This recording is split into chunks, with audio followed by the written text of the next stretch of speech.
yung yung mga ina-ICU ko na naman. Alam niyo na naubos yung mga bulaklak ng bougainvillea ko sa dami na naikat namin na sanga. Siyempre pagka nakakat natin yung mga sanga, kukunti na lang yung mga bulaklak na natira. Pakita ko sa inyo, titingin ulit tayo yung medyo nabuhay. Pagka nag-ICU tayo, dapat may moist, nagkahambog na ganyan. Siyempre makakatulong ito sa mga mahihilig mag-bougainvillea na kagaya ko. Mga bougainvillea lovers, punta po tayo dito.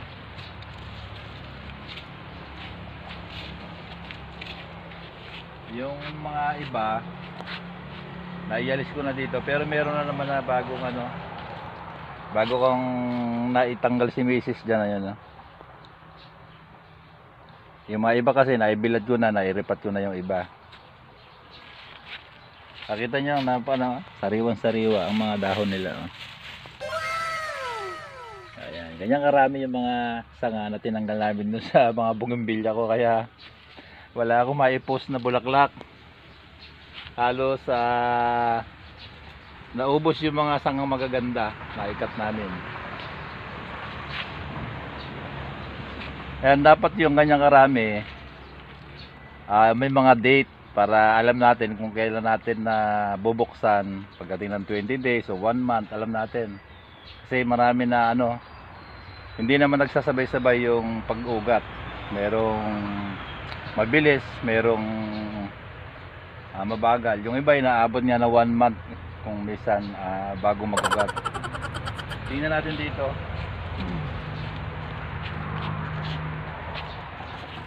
Yung pagpapasingaw, dito namin ginagawa sa gawin na to. Makita nyo ito, ayan, malaki na yung butas niya.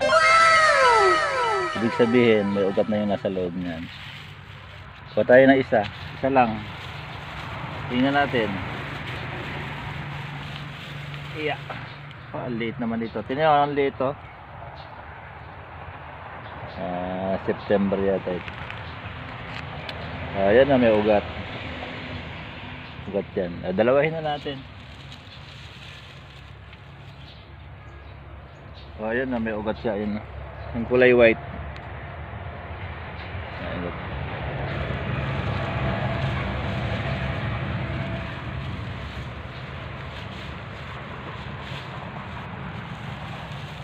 Yeah, ito soli. Pero yung mga iba, maliliit pa lang mga butas niya. Ayan na. Yan lang kaliit ang butas. Yung iba malalaki na kasi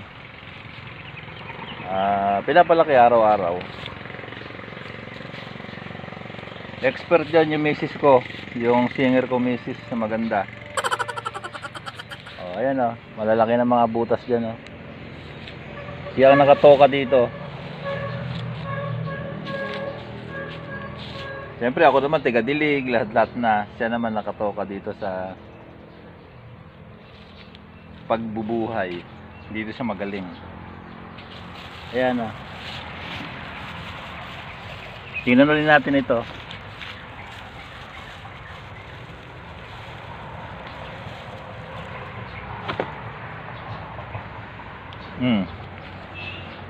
Saan ugat dito, bossing?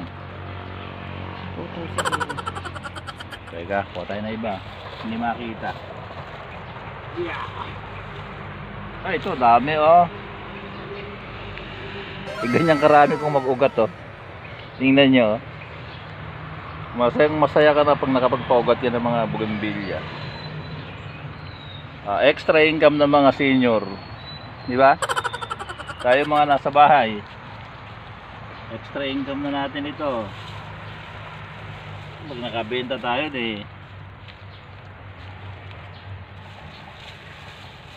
kaya lang mahirap mag-umpisa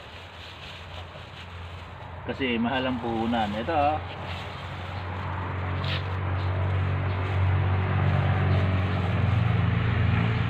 ayan, ang dami. Naubos yung pagbubulaklakan, di ba? Minibiro mo gano'ng marami yan, Taga misis ko magpabuhay. Dami oh. Meron pa tayo may nakaripat doon, meron pa nakabilad, iba pa 'yon.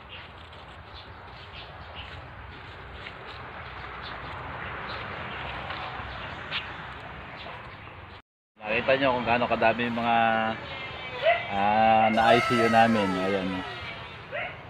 Ay papakita ko naman sa inyo yung mga nairipat ko na doon sa Gawidong. Pakita ko naman sa inyo yung mga nairipat ko na. Ito, 3 araw pa lang dito. Noong unang araw, nililiman ko muna. Ito siya, oh. Ito sila. Magagandang mga klase ito.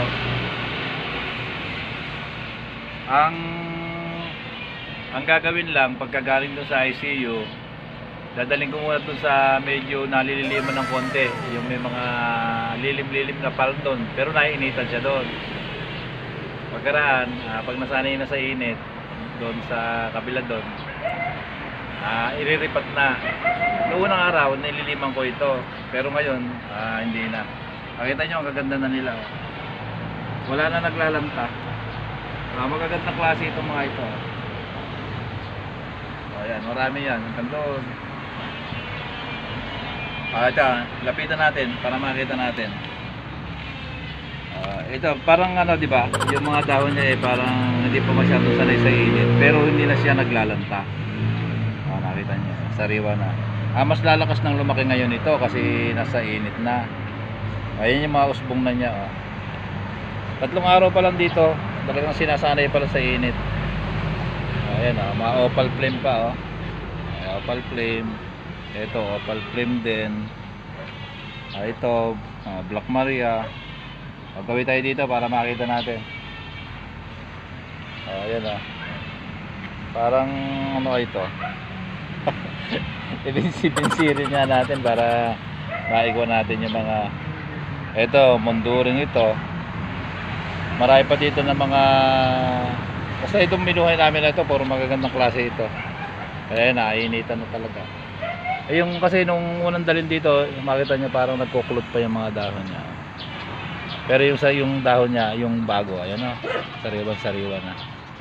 Ito, Red September. Pero hindi mga variegated tayo. Ayan, di ba? Maganda. O dito, parang meron dito isa na ito isa, parang naglanta ito. Pero makaka-recover din yan. Pero lanta pa siya. Pero yung mga iba, ang ganito, mga press na, di ba? Nakita nyo ito. Ganun lang, pagka galing doon sa ICU, ibilad muna ng konti. Pagkaraan, pwede natin i-repat. Pero dapat maingat yung pagre-repat kasi masyadong maselan pagka maliliit pa lang na ganito. Maselan talaga yung bugambilya pagka yung maliliit pa lang. Nakita nyo, hanggang dito, punta tayo dito. Medyo marami-rami na rin to eh. Ayan, napakita ko lang sa inyo para matutunan ninyo. Dito na lang at maraming salamat sa patuloy na panonood ng mga video ko. Yung mga baguhan pa lang sa channel ko, pag nagustuhan nyo ang video ko ito, please like, share, and subscribe. Pakihit yung notification bell para maging updated kayo sa mga susunod ko pang video. Bye bye!